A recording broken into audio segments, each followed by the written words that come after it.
Hey, what's up? This is your girl, Vida Guerra, and thank you for tuning in to Heaven with Vida. I have my good friend, Klairia. You want to say hi? Hi, everybody. And so we have this special guest calling all the way from London, author of a book. Do you want to chime in? And hello? Do you want me to chime in now? Yeah. Oh, sorry. I'm sorry. sorry. I know. I was like freestyling it, and this is how it's going. Yeah, no what? Yeah. So my name is Habeeb Akande. From London, England, originally from Nigeria, and I'm the author of the book Kunyaza: The Secret to Female Pleasure. And I just want to say thank you to Vida for inviting me on your show. Yes, we're so happy to have you. So today we're going to talk about the book and female pleasure. And I'm sure a lot of women out there are tuning in, and men as well. I was like, men need to be tuned in also. So tell us a little bit how you got started with the book. I mean, you've been an author for a long time. Maybe give a little background before we dive into the book. Sure. So by profession, I'm an accountant, which is not the most interesting job in the world. But my side hustle is like I write books. So I've written 6 books in total, mainly non-fiction, on the subjects of race, history, and erotology, which is basically the study of sexual desire and the art of lovemaking. And I've written 3 books on erotology, one from an African Arab perspective, another book written about erotology from an Islamic perspective, and then my latest book, which is Kunyaza, which is looking at erotology, like the science of ancient sexual practices, but mainly looking at from a Eastern Central African perspective. So yeah, so my interests are quite wide, but it's my main interests are race, history, and erotology, and looking at like understanding female sexual pleasure and traditional sexual practices. Yeah, this is actually what is needed now in today's world because, especially, I don't know how it's over there in London, but over here people are just having sex and people are not being fulfilled, and it's not coming from a sole purpose. And people are just like kind of like emotionalists, right? And it's just like going through the motions, and they're not really getting anything out of it. So we talk about it here on the show, how to reach the orgasm, but not the orgasm that everyone has reached. Yeah, no, I understand. I think I agree with what you're saying because, especially when we look at the issue of sex and sexuality, especially from looking at female sexual pleasure, there's a lot of misinformation, misconceptions, and a lot of myths surrounding sexuality and sexual pleasure, especially looking at it from the female perspective side. And I think, again, people are free to do whatever they like and things like that, but I don't think, although many people are having sex, I wouldn't say that a lot of people are having fulfilling sexual lives. And I think there is a lot that we can learn from the ancients, from the people from the past. A lot of those traditional texts, whether it's from ancient India, ancient China, from the ancient Arab world, even in parts of Africa, there are a lot of things that I think even people in the modern day world can learn. And that's why I've been fortunate enough to come across a number of sacred texts and sacred traditions, and I think I'm just trying to revive it, and hopefully there's something which the modern people can learn from the wise people of the past, because I think they had many answers that we're kind of seeking today, in terms of like not only in terms of how to have an orgasm, but in terms of how to have a fulfilling love life with your partner, kind of thing. So I think there's a lot we can learn from the people from the past. And so, like, let's speak about that. Like, how people that are listening, how can they have a fulfilling love-making life with their partner, based on, like, the old way of how they were doing things and creating something new? I think ultimately what it comes down to, as much as a lot of people seems to be obsessed with connection, techniques and orgasm and ejaculation, people are thinking about the end result. Whereas a lot of the people from the past, before you're thinking about the end result, you need to have a connection with your partner. It's all about having a connection first and foremost, whether that's in the form of obviously committed relationship, marriage, what have you. But I think first and foremost, that's one of the most important things, that you've got a connection with your partner. You're compatible as well, because you could be two individuals who could be nice, and you can be attracted to one another, but you might not be sexually compatible and also emotionally compatible. Because I think one thing which the people of the past, which I think they were much better than us, is that they were more patient in terms of trying to understand each other's bodies and understand what works for each partner, both from the male perspective and the female perspective. And rather than being quite individualistic and selfish and thinking about your own pleasure, it's all about, okay, for the people from the past, was all about trying to understand their partner's pleasure and trying to make sure that they have a fulfilling experience as well as they do, kind of thing. So rather than thinking about my main purpose from this sexual session, for example, is for in order for me to have an orgasm, is know how can we both mutually enjoy this exchange, kind of thing. So I think they were very focused about mutual pleasure, and the ultimate goal with many of their practices, whether you're looking at the Taoist tradition, whether you're looking at the tantric sex tradition, whether you're looking at the Kunyaza tradition, it was the ultimate goal was pleasure as opposed to the orgasm or the ejaculation in and of itself. Whereas I think when we look at today's society, we just seems to be obsessed with like I said, like the end goal, whether it's ejaculation, orgasm, what have you. Whereas they wasn't as concerned about these type of things. I mean, if it came, it came. Like if ejaculation came, if orgasm came, that's fine. But ultimately, I think it's all about trying to create a fulfilling sexual experience where both parties can enjoy each other's company, kind of thing. And I think one of the ways which, again, many of the traditional sources mentioned was about having like this mutual this connection between two partners, whether it's in the form of, like I said, a sexual exchange, whether it's in the terms of forming having a long committed relationship, but it's about being compatible with one another. And again, that generally only happens with time and exploring each other's bodies and understanding what each other's partner's needs are. Yeah. I have a question. This is Klairia. I wanted to know specifically what prompted you in regards to the female aspect of it. Like, how did that come about for you? What made that such a curiosity and wanting to explore that topic? Okay, I'm gonna be honest. I've got an ego, not as much of a big as ego as I had when I was in my teens. I'm in my mid-30s now, but I was always someone that, and I'm not saying it's a good thing, but this is a trait that a lot of men do have, is that you want to pleasure a woman and you get some satisfaction from that.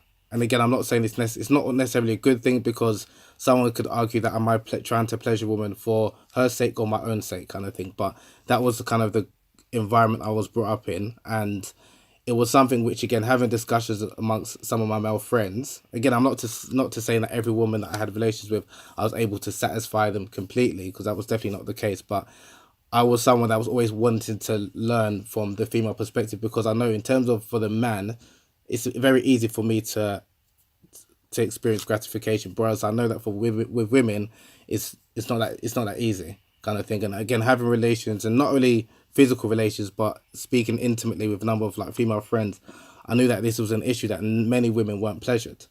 And I was fortunate enough to have a number of open-minded older relatives, female relatives, who would speak about this issue, like in terms of the inability of a lot of women to experience climax, why a lot of women fake it. And I had a number of, like I said, older women relatives who were schooling me about sex and sexuality, and how, as a man, it's your job to pleasure a woman. Now, again, I'm not going to lie. Initially, I was coming from a selfish, egotistical standpoint, because I thought, okay, that will make me feel more of a quote-unquote man. But then as I matured and, in my mid to late 20s, then I was actually interested in I was interested in learning about ancient sexual traditions which taught about these subjects, because one of my frustrations is that in the Western world, it's taught as if the sexual revolution of the 1960s discovered female pleasure. They discovered the female ejaculation. And even the G-spot, which everyone knows about the G-spot, that was quote-unquote discovered in the 1950s. So for me, it was like, are we trying to say that before Dr. Grafenberg found this area in the woman's genitalia, which surprisingly a lot of women's part of their genitalia is named after a white German man, which is problematic, but I'm not going to go into that. Before that, is that as if we didn't know about the female anatomy. And like I said, there were many traditions in ancient India, ancient China, in parts of Africa and parts of the Arab world, where they spoke at length about the importance of pleasuring a woman. And being a Muslim and from the Muslim tradition, there is a rich tradition going back 600, 700 years where men are told that it's part of manhood, it's a part of your obligation to satisfy your female, your wife. So again, in terms of from a cultural perspective, from a religious perspective, the onus was always on the man to ensure that his wife is pleasured in the bedroom. So for me, it was normal. But then just having discussions and speaking to a number of people, and again, just from what I'm seeing in the media, where people, like, you've got a lot of articles where people are talking as if they've just discovered that women can have an orgasm, or women are multi-orgasmic, and women, can have all of these great experiences, when this was something that was mentioned and written about hundreds of years ago. And especially, obviously, being of African descent, one of my frustrations was that the work and the contribution of particularly of African women who spoke about the importance of sexual pleasure in relations, many people wouldn't speak about it because they wasn't aware of it. So we're aware of the contributions which the ancient Indians made, the ancient Chinese made. Obviously, we know about the Kama Sutra and things like that. But if I were to ask people what about the African people's contribution towards sexuality, not many people are aware of it. So I think it's important that, again, because a lot of traditional African countries were oral traditions, not many of their practices were documented. So again, not many people are aware of it. So that's why I thought, especially when I came across the Kunyaza tradition, I thought, okay, it's important that, this is documented and preserved before another people kind of, write about it and then they make it out like they kind of discovered it, which again, I just had some issues with that. So for me, it's about trying to preserve ancient traditions, which I think are beneficial, and hopefully people can benefit from it, and ultimately eradicate the stigma surrounding female ejaculation, because as I'm sure you both know, like, there's a lot of myths or misconceptions around female ejaculation. Many people think it's urine and things like that, whereas a lot of women who's experienced it, they know it's not, because it's their lived reality. But for a woman who's never experienced ejaculation, I can understand why she might feel that it doesn't exist or is urine, and because of the misinformation that she's been taught from maybe a young age, and what she's been conditioned to believe, when a lot of women are at the point where they feel that they might be able to ejaculate, because they've been told that it's urine, they hold back and are not able to actually enjoy this this gushing experience kind of thing. So I think it's about educating people, and again, it's not about educating only children. I think adults need as much education as children kind of thing. So there are a number of reasons, but ultimately it's trying to raise awareness about Kunyaza, to highlight the contributions that Africans, particularly African women, have made towards female sexuality and sexual pleasure, because I don't think they get the credit they deserve. And ultimately, again, to help maybe people have more better fulfilling, like, love lives. Hopefully, that's in a nutshell what. Yes, and that's needed. And I don't know how it is in the UK, but like over here, like pornography is huge, Right. and people and kids and young adults are looking at this, and their expectations or what they think sex is, because basically everyone's just following what they see, right, and what they make popular. They think that that's the right way, but that's not always the way. It's the it's the same thing when I've talked to friends of mine, and I'm like, I know that in we hear it in songs and hip hop and pop culture, as like beat the pussy up. And Yeah. it's like, yeah, no, it's not made for you to beat it up. I don't know who told you that, but Yeah, it's not a punching bag. yeah. Don't do that. And then play with music that is at a 440 frequency, which is in disharmony with us, and then that programming beat it up. Exactly. Then this is the results, that women are not being satisfied. They're not. And then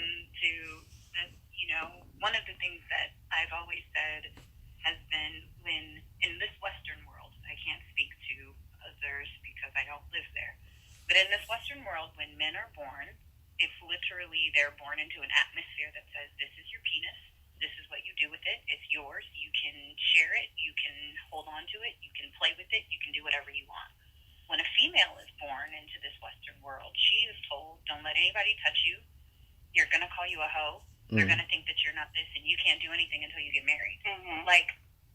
So do we not understand that we're creating an imbalance from day one? Yeah. I mean, that happened to me. Like, my parents, my mom was 16 when she married my dad in Cuba. And, you know, she was a virgin when she got married. So my parents' expectations of me were the same thing. And when I had my first boyfriend and I finally did have sex, then I had a block with it because I felt like I was doing something bad and wrong. And then I wasn't getting pleasure because I have a blockage. Exactly. Yeah. You put the shame on top of that. It creates a block, and then it's a disassociation between yourself because your body feels one thing. Just as teenagers, that's what you go through. You have these emotions that are coursing through your veins, and you feel it on a physical level. But then on a mental level, your mind as a woman is being told this is wrong. So why does this feel so good? So you are out of alignment between what your body is telling you feels amazing and what your mind in the story that has been given to you is being told you should not do that. So then we wonder why there's so much trauma and abuse, or why, and not to say that this is the specific reason, and I want to be very clear, but why women are being taken advantage of in a sexual way.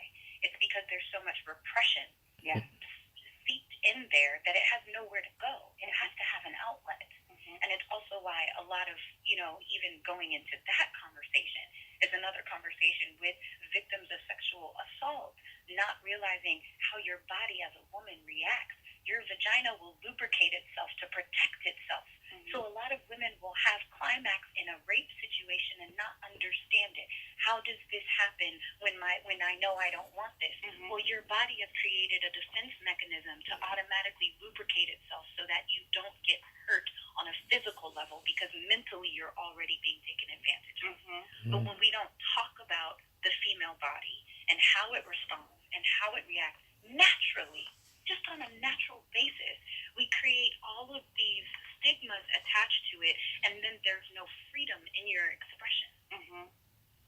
So I applaud you for approaching this. This is something that, even as someone, and I consider myself, you know, kind of a sexuality savant, Kunyaza is not something I'm familiar with. So I know. I want to know more. Yeah, so please tell us more because now I'm like... I was like, please tell us a little bit about what you put into the book because Kunyaza is, you know, new to me. So I want to hear from you as the author, like, what are some of the principles and concepts? Okay, so the technique itself, Kunyaza, is derived from a word in one of the Rwanda languages called Kunyara, which basically means to urinate or to ejaculate. The technique itself, it's a heterosexual technique in which a man uses his penis head to stimulate the woman's clitoris and labia minora and labia majora in order to facilitate female ejaculation and hopefully orgasm during the sexual encounter. Now, the way he stimulates the woman's genitalia is through a number of methods. I mean, whether it's like horizontally, circular movements, or zigzag movements. Now, the actual technique itself is not that special, but it's about what it's trying to achieve, which is ultimately to enhance female pleasure, which hopefully could lead to whether ejaculation or orgasm. Now, because a number of people ask me, okay, what's so special about this technique? The technique itself, like I said, it's not that it's distinctive from any type of masturbation, mutual masturbation, which a man might perform on his female partner. But the importance of it is that because the man is involved with the woman, and obviously he's using his genitalia, it's teaching men to be patient. It's also teaching men to prioritize his partner's pleasure over his own. It's also teaching him to try and explore her body with him. So again, it's a technique which is about mutual pleasure. It's not just about the male pleasure. And then touching on the point which Vida mentioned earlier about pornography, and this is something again which I think has affected a number of both men and women, but men in particular. When a lot of men think about sexual pleasure or sexual acts, 9 times out of 10 we're thinking about the actual act of penetration itself, the jackhammer approach.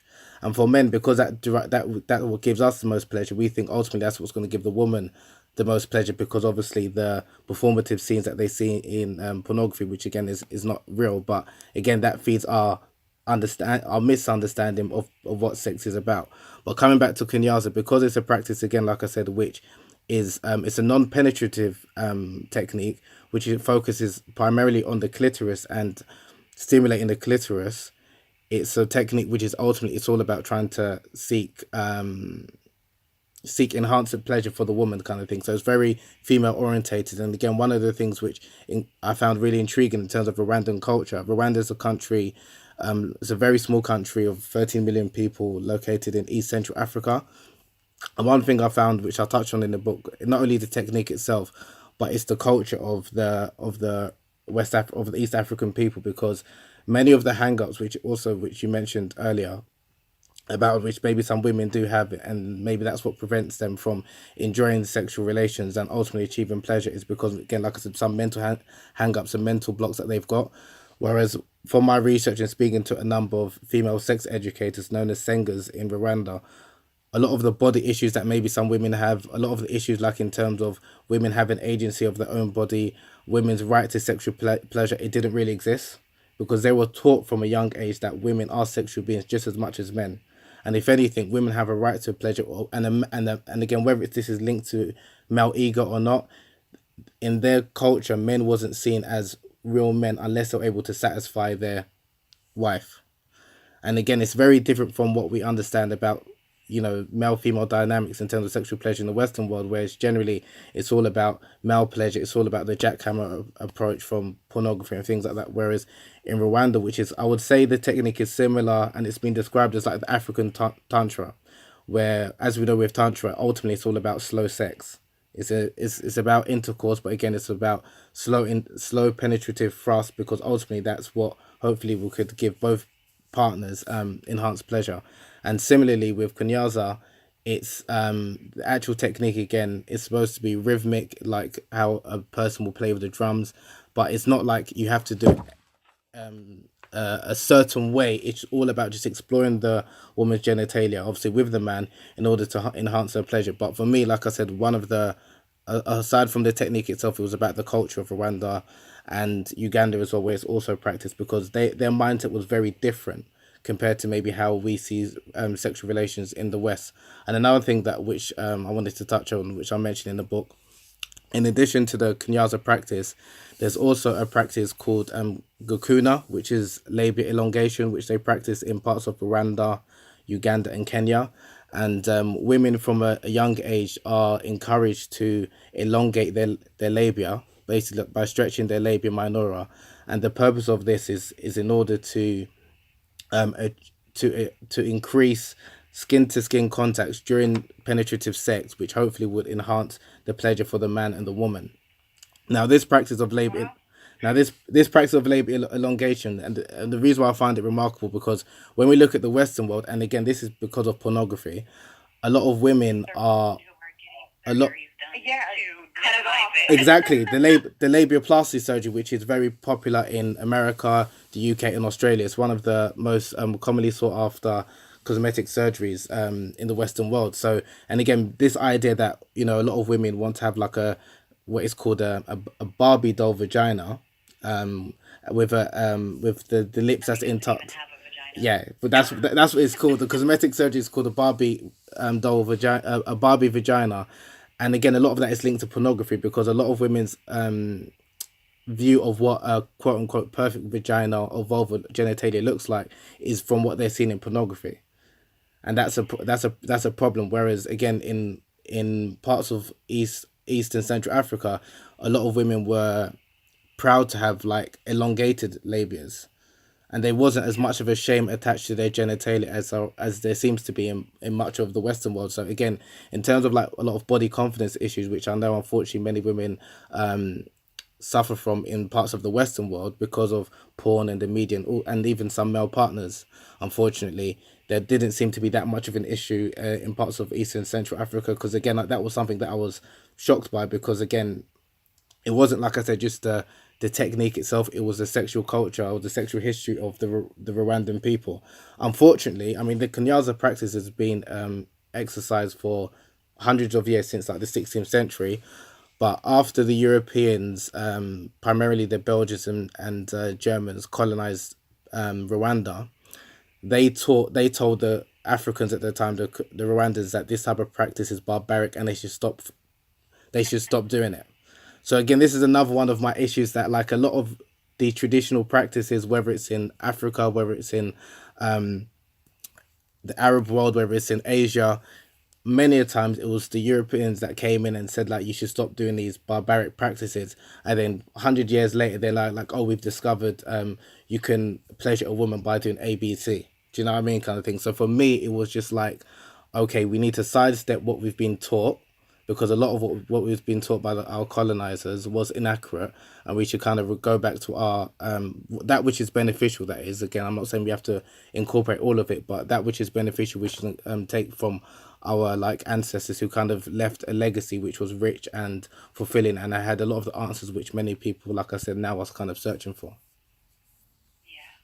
I think it's also something that you said prior that is very important. And I think a lot of people misconstrue it because we've been taught that the body needs to be covered up all the time. Yeah. We allow babies, when they're about up until 6 months old, we let them run free naked and they're happy and it's cute. And then they get to a certain age and we're like, no, boys have to cover up, girls have to cover up. And what you do when you do that, when you're not around human bodies to see them on a regular basis, it does become where you turn to media to get the understanding of the human body. Instead of it becoming the aspect or the understanding that let kids play together, let them see each other. Because when we continuously cover up human bodies and make it where it's only this, we become desensitized to then when we do declothe or derobe, then it does become, oh wait, I'm comparing you to that movie I saw, and that girl was naked, and I really liked her, but you don't look like her, so something's wrong with you. And it's like, no, it's just another variation of the human body. But because we don't see the human body out in the open, we are making comparisons to unrealistic ideals in visuals that are not effective. And so it does become a thing where then personally you get shamed because you don't get the reaction from a partner that you thought you were going to get when you take off your clothes. Because they're comparing you to a movie they saw, and you don't even know that they'd have never seen another woman in their life. Yeah, it's just crazy. It seems like, this is what makes you wonder. Because we know how powerful sex is, and especially doing it with two people that are really in love, how you can manifest and create. You create a human being, for God's sake, so there's a lot of power in that. Create worlds with sex. So withholding it from the world, right, and making it seem like it's something bad, or it just creates something for people to be. It's the greatest genius move ever. Yeah. It's if you want to keep a humanity in darkness, you prevent them from sexual liberation. It is the great, honestly, I see the genius in it, to be quite, I can't help but laugh and to think of the amazingness and the profundity that has been created around colonizing continents, countries, and regions. Because it is the most amazing thing. And on the other hand, we can talk about colonizers all we want to, but at some point in time, all people of color bought into it. So we are just as much to blame. I agree. Absolutely. I wanted to get your thoughts on something which I want to get your thoughts on something. The idea that, or what do you think about the idea that in order to be like sexually liberated, you need to have like many or as many sexual partners as you want? Because that's something that I'm hearing a lot, and I've got some pushback with that, because for me, and this is something which I found from some of my studies, was that you can be sexually liberated and be celibate or be in one relationship. Do you know what I mean, kind of thing? But I just think there's a lot of pressure. There's a lot of pressure on both men and women alike. It's not just women, but that this idea that you need to be sexually liberated, which is all well and good, but it's like the idea, the notion of being sexually liberated is having multiple sexual partners. When for me, you can be sexually liberated and you know, it all comes down to choice. Yeah, so, and that's something which I've noticed that's now coming out a lot. That this idea that because I'm sexually liberated, that I have multiple partners. When my understanding is that you can be sexually liberated, but it's who you want to have sex with. If you don't want to have sex with anyone, if you want to be monogamous, if you want to be polygamous, that's up to you. But this idea that you need to have multiple partners to be sexually liberated, I think that's something which that's what is they're dangerous. trying to feed right now to the young ones. It's another way to repress. Yeah, it's another way to repress. And it, you know, because we talk about it all the time on the show about energy, and like every time you're letting someone in, you're mixing that person's energy into your energy, and it's actually creating. It's like, okay, yeah, you could be liberated. It's go ahead, but it's really actually working against you. It is because you're still here. Here's the thing about it, and I've spoken about this countless times on my Instagram live when people have asked me these questions, and they ask, because I'm celibate right now. Okay, that's good. So, and I have had the most sexual liberation in my past year of celibacy than I ever have in my entire life. And I consider myself to be a very sexually liberated woman. But I will say this: if you are in any way, shape, or form carrying shame with you in your sexual chakras, you are exchanging that energy with also people who have sexual repressed energy in their chakras. So you are not liberating yourself in the way of authenticity. You're liberating yourself just exchanging negative energy with people. So that's not liberation. That's actually more suppression. But you think that you're liberated because you're saying to the world, I don't adhere to your ideology, so therefore I must be liberated. It's all an act. It's all a ploy. It has to start with your own self-awareness, as with anything in life, is what is going to gravitate toward you and magnetize toward you is who you are. So you can have somebody who is disassociated with themselves, thinking that they're liberated, sleeping with 5 and 6 people, going around spreading that, or you can have a person who is self-aware and finds 2 amazing partners to take them to climax, and that's their version of liberation.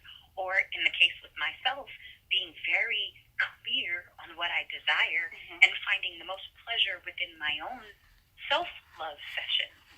And I have the most amazing climaxes by myself than I know half the women do in LA. So I think that is a myth, and I think that it goes into understanding yourself. If you don't have self-awareness, you will be just as jacked up with one person as you can be with 10. Yep.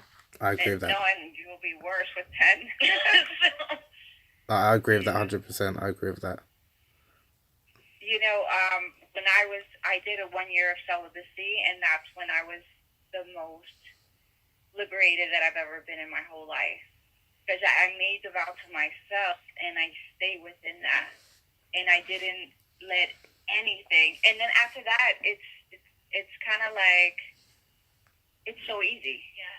Well, I say that as well. I think that everyone should go through a bout of celibacy, meaning don't exchange fluid with another person, but learning yourself.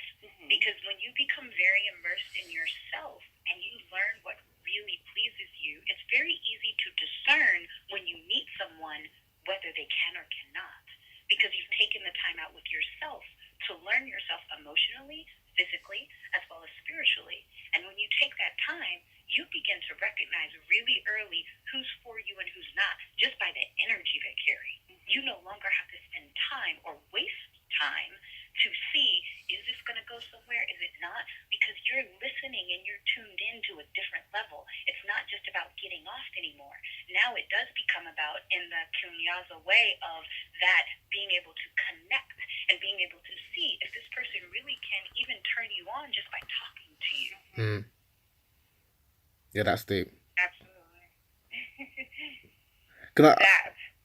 That is it. If any young girls are listening, like, definitely listen to this, because it's so important. And I know that society is telling you, oh, just be free and just have sex. And no, that's not the way, but baby girl, that's just digging a deeper hole. It's just masking it even more so. Yeah. It's another way that the media can spin something to take you out of your power.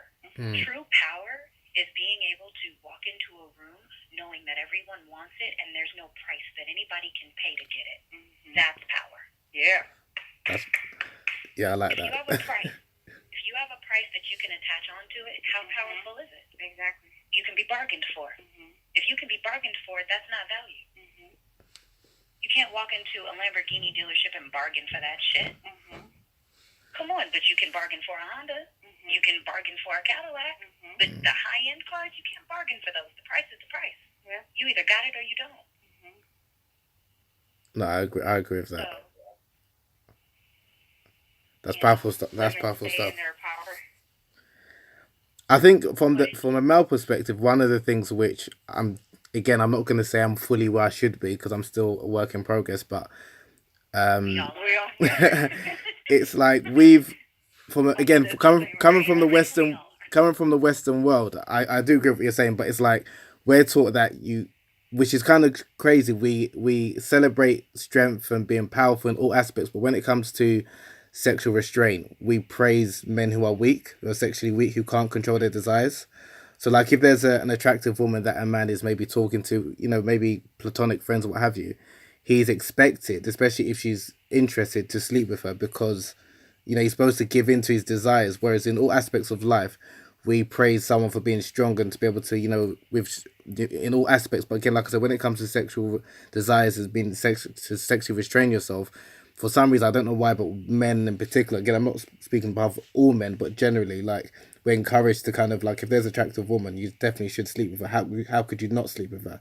And I think that's another form of, like, miseducation or some part of our culture which we kind of need to change because, like you both said, it is kind of destructive to your soul or whether you believe in chakras and things like that. But I think conversations amongst men, because a lot of men, and unfortunately, a lot of men will say the right things, what they need to say in public, but behind closed doors, and again, especially when we're in safe spaces amongst men, we kind of encourage each other, pat ourselves in the back to give in all the time to our sexual desires when, even though we know that it might not be for our own best interest long term kind of thing. So I think that's something which, again, needs to change, but again, it does take a while.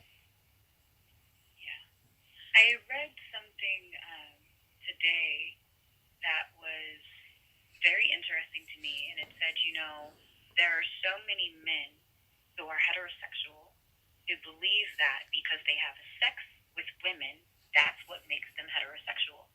But if they really sit and think of who they bond with, who they talk with, who they spend time with, who they actually ask for advice for, who they look up to, who they hold space for when they're angry or what have you, it's men.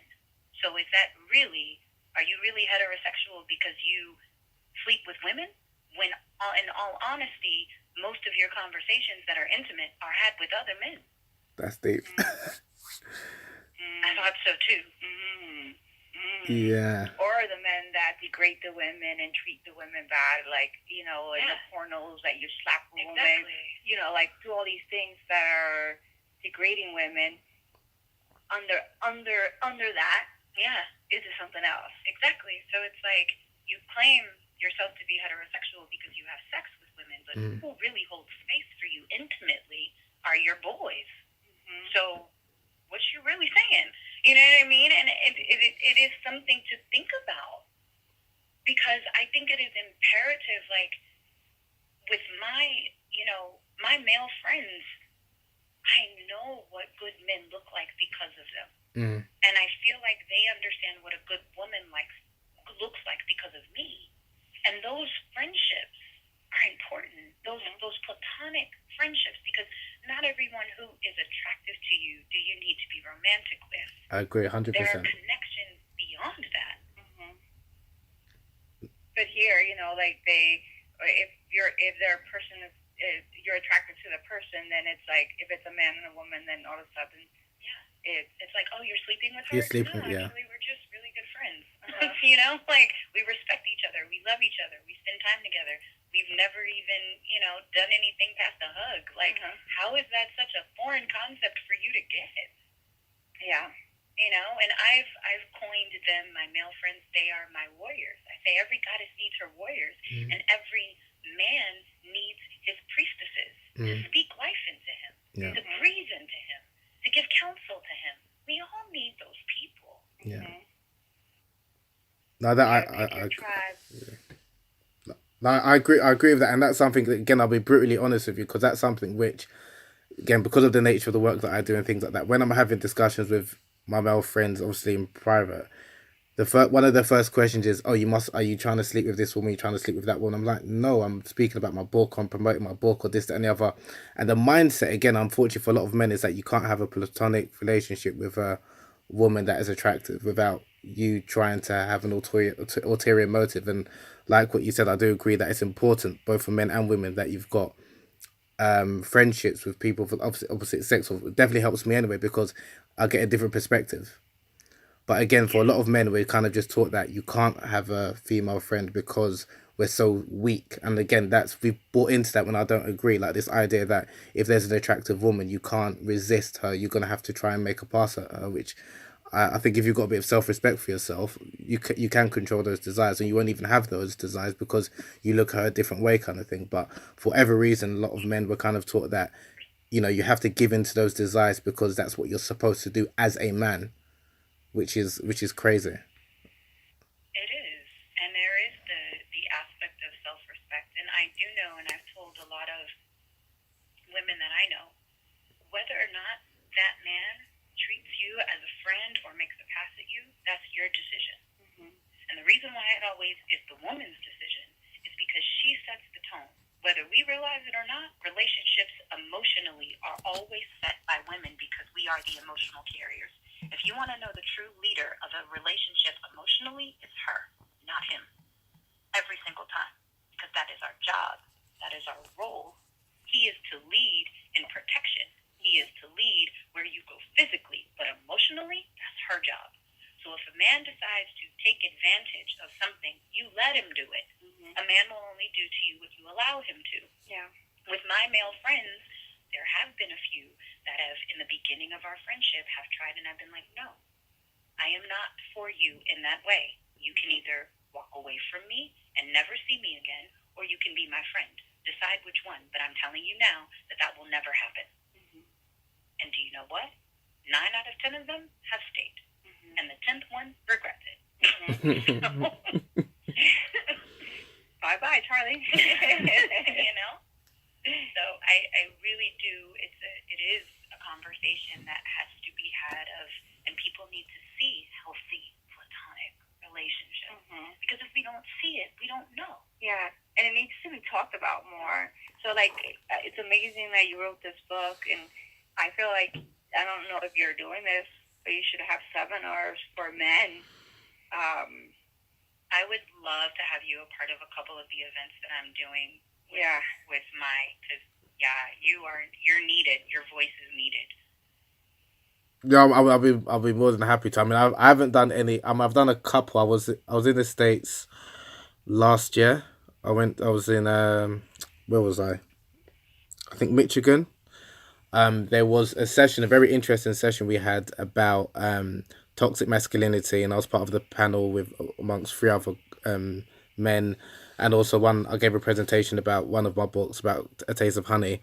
But one of the questions which one of the audience members asked, which it did struck me, and I'll tell you what she said. She said she was asking the men, what do they do again? Sorry, let me remember. Do you remember there's a film, I forgot what it's called, with Denzel Washington and Viola Davis? It's a powerful film. I can't remember. I forgot what it's called. Oh, Fences. Fences, yeah. So he showed a couple of clips and they wanted to, get our intake in terms of is this examples of toxic masculinity, this, that, and the other. And then we had a bit of the discussion. And an audience member, she raised her hand and she asked, why is it that a lot of men, especially African American or black men, can understand the concepts like white supremacy and racism, but when it comes to sexism and toxic masculinity, you're up in arms.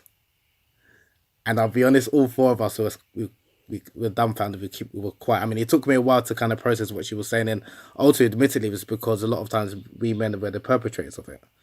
So it's difficult. The same way a lot of white people can't understand or don't want to accept the concept of like racism and white supremacy, because not to say they are racist or white supremacists, but generally, obviously, white people are the perpetrators of racism and white supremacy. That's the same way with men. So that's why when, as men, like, although these discussions are important to have, there will be a lot of pushback. And we had a session after where it was just amongst men, which I was fortunate enough to be a part of and lead one of the discussions. But it took about half an hour for people to really say what they're truly feeling. And then some of the conversations, like, and I understand why they wanted to make it male only, because when we was in that space, they were being honest with each other. But then there was other people who correct and say, okay, why is it that? I mean, this is why maybe that type of attitude is problematic, because a lot of men, admittedly, and I'll speak about myself first and foremost, I do question: do I actually really respect women as much as I should do? Because examples where maybe when I was younger, going out, if I'm interested in a woman, I'll go and approach her. Again, this is not now, this is years ago. She says she's got a boyfriend. I might still think, okay, I can still try and make a move. Only when her boyfriend were to come into the scene, that's all of a sudden when I'll step back and I'll apologize to the man. And again, that's something which happens a lot, but then it's like, okay, are you really respectful of the woman, or is this because you think she's a property of another man? And I think that's something which a lot of men, unfortunately, we've got this problematic ideas in terms of how we view women, and I think it does need unpacking, and it needs to be challenged, because it's not this idea that it's not until you have a daughter or a sister that's when all of a sudden you understand what is it like, you know, to protect women, kind of thing. Because you do hear that a lot, that people will say, oh, I've got a daughter, as if because you've got a daughter now you can understand why women should be respected and, you know, treated well. So up until that point, you can call women bitches, hoes, you can degrade them. But now you've got a daughter, all of a sudden you've got this new sense of respect for women, which again, I just think that that's problematic in and of itself. You shouldn't wait until you've got a daughter, like I said, to kind of respect women. So it's something which as men we kind of need to deal with and have these conversations amongst ourselves. But yeah, it's just something that I think definitely needs to be had, and have honest conversations as well. And I think where most men will have those honest conversations is generally when they're kind of like in a male, predominantly male environment kind of thing. Because when you've got a woman there, what would generally happen, not against with all men, but some, is that they will try and act up in front of the woman, or they'll say the right things in order to impress the woman, kind of thing. And they're not being honest with themselves. Ego, exactly. In their authenticity. Yeah. Well, thank you so much for coming on the show. And like, if people are interested in getting your book, where can they find it, and your other 5 books? Yeah, so it's on Amazon. So if you just type in Kunyaza, or type in my name, Habeeb, surname Akande. Other books are also on rabah.com. That's RABAAH.com. Awesome. Thank you so much, and we'll keep in touch, because we're going to be thinking of different things, because I think like the information that you have should be given to a lot of people. It will help a lot. Thank you for inviting me. You're willing to be so honest and open and transparent about your own journey, and to admit where you were and versus where you're going.